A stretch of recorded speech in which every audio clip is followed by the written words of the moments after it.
I Googled your company, she said. You have a Wikipedia page, a short one. She smiled. Small, uncertain. The smile of a woman learning the emergency version, the one she deploys when the narrative is slipping. She snorts goes to people's houses, scrubs, that sort of thing. Been doing it since college. Catherine didn't look at her.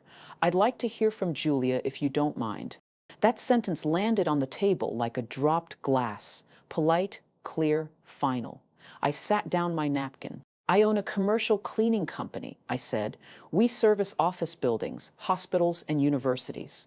Diane's smile went thin. She makes it sound so official. Catherine still looking at me. How many states? 1, 4. Gerald's fork clinked against his plate. He hadn't moved it. His hand just twitched. How many employees? 283. As of last month, Paige's head turned toward me slow, like watching someone look up from their phone and realize the building across the street is on fire. Robert leaned back in his chair. Megan's lips parted. Garrett looked at his mother with an expression. I recognized the look of someone realizing there is a conversation happening above his clearance level. Diane's smile was gone, replaced by nothing. A blank wall where a window used to be. Catherine reached for her purse. She pulled out a business card, navy blue, clean font. A tagline along the bottom I could read from across the table because I'd spent 2 days choosing every word of it. Holloway Commercial Services, excellence in every detail. Catherine placed it on the white tablecloth in front of my mother, face up, centered. Wait, you're her, she said it quietly. Not a question, a confirmation. She already knew. She was asking it for Diane. Yes, ma'am. Catherine looked at my mother, then at my father, then back at me. Her voice carried the way voices carry in courtrooms, measured, factual, without decoration. My company signed a $8 million annual contract with Hay Commercial Services 18 months ago. 47 buildings across 4 states. Julia presented the proposal herself. She paused. She sat at my boardroom table. I watched my mother's face. I've seen Diane Holloway in every state of emotion, furious, wounded, theatrical, cold. I have seen her cry at school plays and yell at grocery clerks and deliver eulogies that made grown men weep. But I had never, not once in 32 years, seen her lose color. It started at her cheeks, spread to her lips. Her hand, still holding her wine glass, went white at the knuckles. Gerald's hand froze halfway to his glass, suspended like someone had paused a video. Paige stared at me, mouth slightly open, the engagement ring catching light she was no longer paying attention to. Grandma Ruth didn't move, didn't speak. She just looked at Diane with an expression I'd never been able to name until that moment. It was patience, the kind that comes from watching a lie you've known about for years finally meet the air. 4 seconds of silence. Then everybody talked at once. Garrett leaned forward. Wait, Julia, you run a company. Megan won 4 states. Uncle Tom turned to my dad, Gerald. Did you know about this? Robert Ellsworth set his napkin on the table and looked at my father the way a man looks at a colleague who's just been caught in a lie at a board meeting. Gerald, you said you'd given up on her.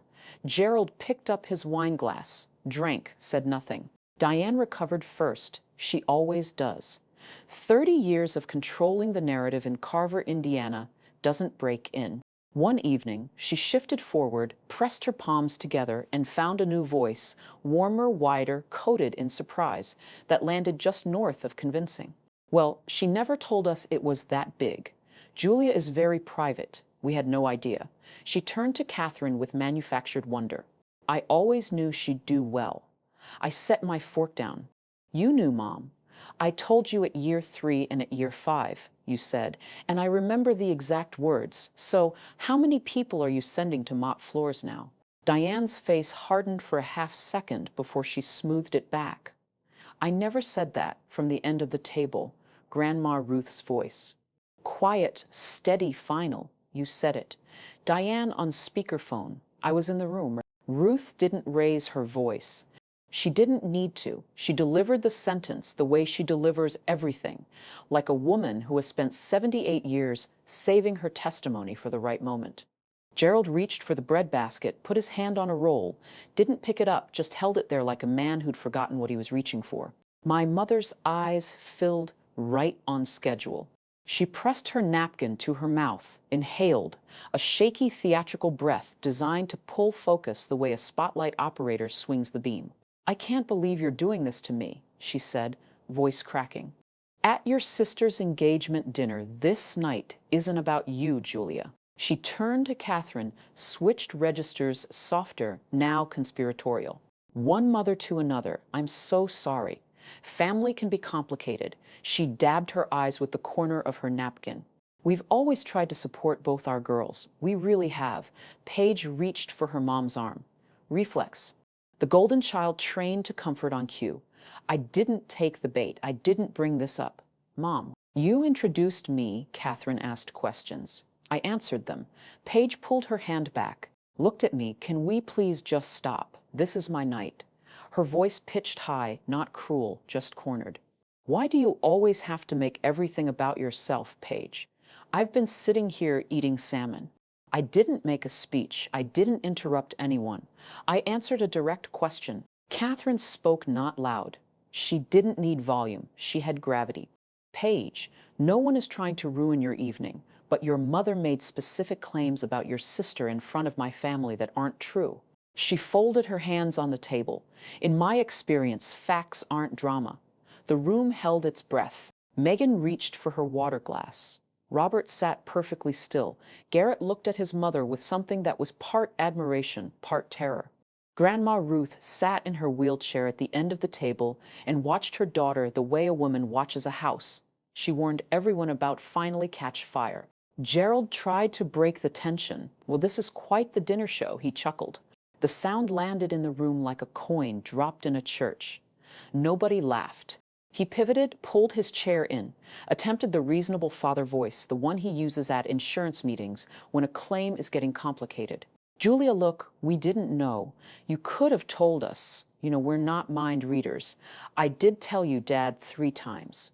You stopped listening, and I stopped talking." Robert Ellsworth leaned forward, not aggressive, just honest. The way a man speaks when he doesn't understand something and isn't willing to pretend he does. "Gerald, I have to say, if one of my children built an $18 million company, I'd want to tell everyone in this room." Gerald's jaw tightened. That sentence hit the nerve he'd spent 30 years protecting. The mediocre career, the unchanged title, the 3 decades of telling himself the insurance desk was enough. Robert didn't mean to expose it. He was just stating a fact, but facts are shrapnel when they land near an insecurity. Catherine added, gentle but precise, "Julia's company has the highest employee retention rate of any vendor we work with, 87%. She's built something extraordinary." Diane cut in. "Well, then she should have said something. How are we supposed to know if she doesn't tell us?" Grandma Ruth's voice came from the far end of the table. The kind of voice that doesn't need to be loud because everyone already knows it carries weight. "She did say something, Diane. You just didn't want to hear it." My mother looked at my grandmother, and for the first time that evening, I saw something I'd never seen on her face before. Not shame, not anger, fear. The table fractured into small conversations. Garrett talked to Paige in low tones. Robert refilled Catherine's water. Uncle Tom excused himself to the restroom and stayed gone long enough to suggest he was calling his wife. Diane stood up, smoothed her dress, walked toward the hallway. She stopped beside my chair without looking down. "Come with me." I followed. Not because she told me to, because I wanted to hear whatever she was going to say without 23 sets of ears. The hallway was quiet. The barn watercolors stared at us from the wall. Diane turned around. The tears were gone. Her eyes were dry and hard and clear. "You planned this. You came here to humiliate me." "I came here because Grandma Ruth asked me to. Don't hide behind my mother. You knew Catherine would be here. You knew she'd recognize you. You set this whole thing up." "I set nothing up, Mom. I showed up. I sat down. I ate my dinner. You're the one who introduced me as the family cleaning lady." Her jaw worked. She changed angles. "If you think this changes anything, you're still the girl who chose to scrub toilets instead of getting a real education." "I have a degree, Mom. I chose a different path. You chose to pretend it didn't exist. After everything I sacrificed for you, Everything I gave up. You sacrificed your career. I know you remind me every time we talk, but that was your choice, Mom. And this is mine. If you walk away from this family, you'll have nothing. I looked at her. This woman who gave up her calculator for a kitchen, who hated the choice and punished me for making a different one. I'll have exactly what I have now. A company, 283 employees, and a grandmother who knows my name. She flinched. Diane walked back into the dining room, spine straight, mask on. A woman who has never once left a public room looking defeated. No matter what happened in the hallway, Paige caught me before I followed. She was crying. Real tears. I could tell the difference. Diane's tears come with eye contact and perfect timing. Paige's tears came with mascara running and her voice catching on syllables she couldn't control. Why didn't you ever tell me? She said. I'm your sister. I leaned against the wall. When was the last time you asked me about my life? Paige, not texted about a holiday schedule. Asked. She opened her mouth, closed it, opened it again. Nothing came out. I'm not angry at you. I said, you believed what Mom told you because it was easier than checking. I thought you were struggling. Mom said what Mom needed to believe, and you never questioned it. She pressed her back against the opposite wall, 4 feet of hallway between us, the closest we'd been in years and also the furthest. So you're really 14 states, 283 people who show up every morning because the work matters, and a grandmother who calls me every Sunday to ask how it's going. Paige's face crumbled, not from shame, something deeper than that. The weight of realizing she'd outsourced her relationship with her sister to a woman who'd been lying about both of them for a decade. She didn't say she was sorry. She wasn't ready for that word yet. But she didn't defend my mother either. And in this family, silence against Diane is its own kind of rebellion. I walked back to the table. Paige followed a minute later. Eyes red, napkin pressed to her face. This is the part of the story I almost didn't tell, because what I said next back at that table is the reason my family hasn't been the same since. If you're watching this and thinking about someone in your life who needs to hear the truth, share this video with them and stay, because the next few minutes changed everything. I walked back into the dining room and stood behind my chair. I didn't raise my voice. I didn't grip the table or square my shoulders or do any of the things people do in movies when they're about to deliver the speech of their lives. I just stood there, one hand resting on the chair back, the other in my pocket, thumb pressed against the monogrammed threads of Grandma Ruth's handkerchief. I'm going to say this once. The table went still. Forks stopped, coffee cups hovered. Even the server by the door paused with a tray of petite fours balanced on her forearm. I love this family. I've spent 10 years loving this family from a distance because it was the only distance that let me breathe. I looked at my mother. Mom, you introduced me tonight as the one who cleans houses. Dad, you said you'd given up on me. I let that sit in front of people I'd never met in front of Grandma. I looked at Ruth. She was watching me with both hands flat on the table, steady as a judge. Her eyes were wet, but her chin was up. Gram never gave up. She asked, she listened. She showed up. I turned back to the table. I'm not here to embarrass anyone. I came because my grandmother wanted me here. But I won't sit at any table where my own parents describe me as something less than what I am. I pulled in a breath. So here's what changes. I will always answer Grandma's phone calls. I will always show up when she asks. But I won't be coming to family events where I need to pretend I'm smaller than I am. That's my boundary. It's not a punishment. It's a decision. I sat down, picked up my water, took a sip. The room stayed silent for 5 seconds. Then Diane broke. She stood up. Chair legs scraped the hardwood. You can't just, her voice cracked. She caught it, rebuilt it, lost it again. You can't just leave. I'm your mother. I looked at her calm, then act like 3 words. They landed in the room like a stone dropped into still water, and the ripples reached every corner. Diane's composure shattered, not the staged kind, the real kind. Her chest heaved. Her hands trembled against the edge of the table. Tears rolled down her face. And for the first time, I couldn't tell whether they were real or rehearsed. Maybe she couldn't either. I gave up everything for this family. Everything, my career, my ambitions. She stopped, looked around the room, saw the Ellsworths watching, saw Robert's face, saw Catherine's stillness, realized she'd said too much in front of the people she'd spent the entire evening trying to impress. Catherine spoke quietly. Diane, your daughter built something remarkable. Perhaps it's time to see it. Diane's head snapped toward Catherine. You don't know our family. I know your daughter, Catherine said. That's enough. Gerald sat in his chair, silent still. He hadn't moved in minutes.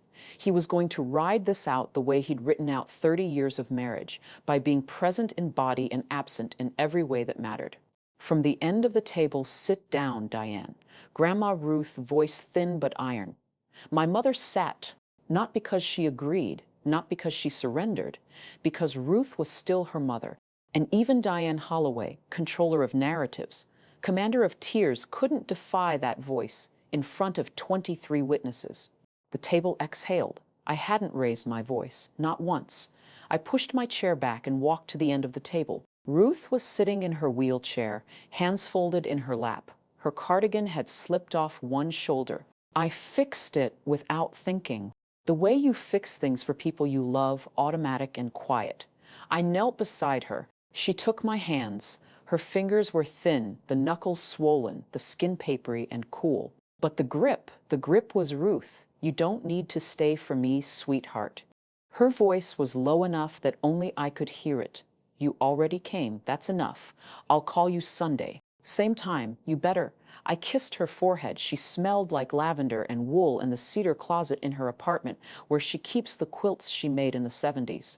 She slipped something into my hand, a folded piece of paper small enough to fit in a palm. I closed my fingers around it without looking. I stood up, turned to Catherine. Thank you, Mrs. Ellsworth, for the questions. Catherine nodded a small, precise motion. Thank you, Julia. For the answers, I picked up my purse from the back of my chair.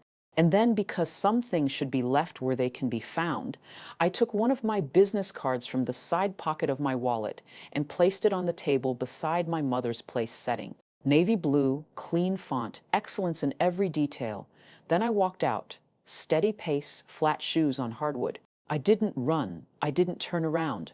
I heard my mother say something behind me, sharp, clipped, already composing the version of this story she'd tell her friends. But I was past the hostess stand before the words reached me, and the front door closed behind me with a clean final click. I drove 1 miles before I pulled over. A church parking lot, small white clapboard, empty except for a minivan near the back that probably belonged to the custodian. The kind of place where people go when they need to sit with something too large for a car seat. I turned off the engine. The dashboard clock said 9:07 p.m. Through the windshield, I could see a security light mounted on the side of the church, throwing a pale circle onto the gravel. I opened my hand, Ruth's note folded twice, her handwriting shaky, arthritic, the letters leaning right like they were bracing against wind, but clear. Every word legible. Julia, I watched you build your life the way I always wanted to build mine. Your mother got my fear. You got my courage. I'm sorry it took me so long to say it out loud. Don't wait for them to see you. The right people already do. Graham, I read it 3 times, then I cried. Not the way people cry in stories. Graceful tears, a single drop rolling down a cheekbone. I cried ugly and hard, bent over the steering wheel of a Honda Accord in the parking lot of a church I'd never been to. With the engine off and the windows fogging from the heat of a grief I'd carried for 10 years, I reached into my wallet. The handkerchief, RH faded monogram, soft cotton, 10 years of being held. I pressed it to my face. It smelled like lavender, like Ruth's dresser drawer, like the only person in my family who ever thought to ask. She gave me $800 when I was 22, a handkerchief when I had nothing, and tonight 17 lines of shaky cursive that said everything my parents never could. I sat in that parking lot for 20 minutes, then I drove home, 48 hours. That's how long it took for the full picture to develop. My mother called 7 times. I let everyone go to voicemail. The first 3 were angry, clipped sentences, controlled fury, the voice of a woman who believes she has been wronged by the person she wronged. You humiliated me in front of the Ellsworth Julia, in front of Catherine. Do you understand what you've done? The next two were wet tears, pauses, nose blowing. I'm your mother. You can't just walk away from your mother. That's not how this works. The last two were silence, 10 seconds each, then a click. Gerald sent one text Monday afternoon, 4 words, "Your mother is very upset." I read it. I did not respond. Paige texted Sunday night. "I'm sorry I never asked. Can we talk? Not about mom, just us." I read it. I didn't delete it. I didn't respond yet, but I didn't delete it. Catherine Ellsworth sent an email Monday morning from her company address. Subject line, dinner and a contract. "Julia, my son is marrying into an interesting family, but he's not marrying his mother-in-law. Your company remains our most valued partner. Dinner sometime, not business. Just 2 women who work hard and understand what that costs." Catherine, I printed that email, taped it to my office wall next to the first dollar I ever earned cleaning that dental office on Meridian Street. Sunday morning, right on schedule, my phone rang, Grandma Ruth. I picked up on the second ring. "How's my girl?" "Better, Gram, getting better. You read my note, every word 3 times. Good. Now put it somewhere safe and go build something." I did. Monday morning, 7:15, I walked into the hallway commercial services office on West Washington Street in Indianapolis. 3,200 square ft of open floor plan glass-walled conference room. A break room that always smells like Maria's coffee, strong enough to dissolve a spoon. Maria was waiting in the hallway with 2 mugs. She's been my first hire, my first friend in this business, and now my regional manager for Central Indiana, 5 years older than me. Shoulders like a woman who has never once asked permission. "Boss, you look like you had a weekend family dinner." She handed me my mug. Those I sat down at my desk, opened my laptop. 312 emails, 1 from Catherine Ellsworth's office. Contract renewal, 3-year extension. Improved terms. A note from Catherine's assistant.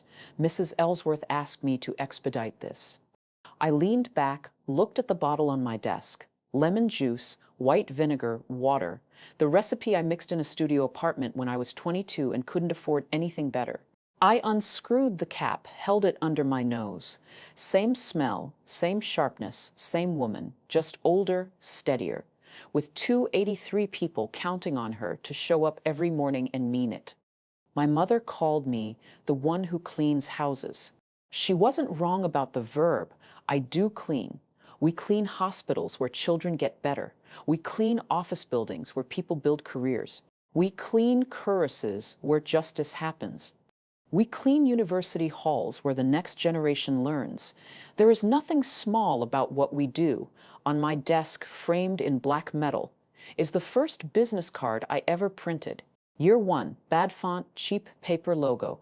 I drew on a free design website at 2 inches the morning. I've never taken it down. 2 weeks later, I called my mother once, the only time I initiated since the dinner.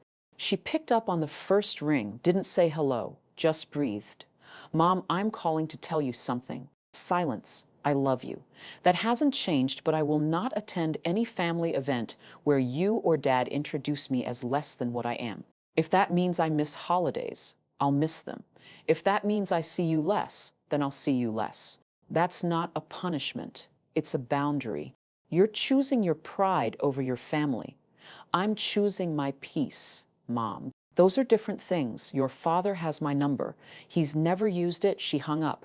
I sat with the silence for about 30 seconds. It wasn't empty. It was full.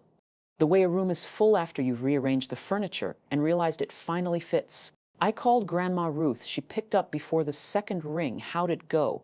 "About how I expected." "Did you say what you needed to say?" "Every word." "Then that's enough, honey. That's enough." I looked at the business card on my desk. The first one, year 1, then I looked at the current one. Navy blue, clean font, 14 states, 283 employees. Same woman, same work, different scale. My mom told the groom's family, "I clean houses for a living." She was right. I do clean houses. I clean offices and hospitals and choruses and schools. I built an empire on work that my parents thought was beneath them. And I did it without their money, without their approval, and without a single moment of their pride. The people who matter already know, and the ones who don't, they were never going to. 3 months later, my mother and father haven't called, not once. But the story spread the way stories spread in small towns, through the aunts and uncles who were at that dinner table, through the cousins who heard it secondhand, through the church group that Diane runs with iron fist efficiency. People Googled my company. They found the website, the client list, the employee count. They found the article in Indianapolis Business Journal from 2 years ago, the one my mother has never read. Diane lost the narrative. For the first time in 30 years, the version of her family she presented to Carver didn't match the version Carver could verify with a 5-second search. Paige drove to Indianapolis on a Saturday. We met at a diner near my office. She ordered pancakes and spent the first 10 minutes looking at her hands. To ask questions she should have asked years ago. We're not close yet. We may never be what sisters are supposed to be. But she's trying, and I'm leaving the door open. Catherine and I have dinner quarterly, not always business. Sometimes just two women who built things from scratch and know what it costs. She sent me a referral last month, a hospital group in Michigan looking for a cleaning partner. 6 buildings worth $21 million. Gerald texted once, 3 months after the dinner. 6 words. I should have said something that night. I read it, didn't respond, but I saved it. Grandma Ruth calls every Sunday.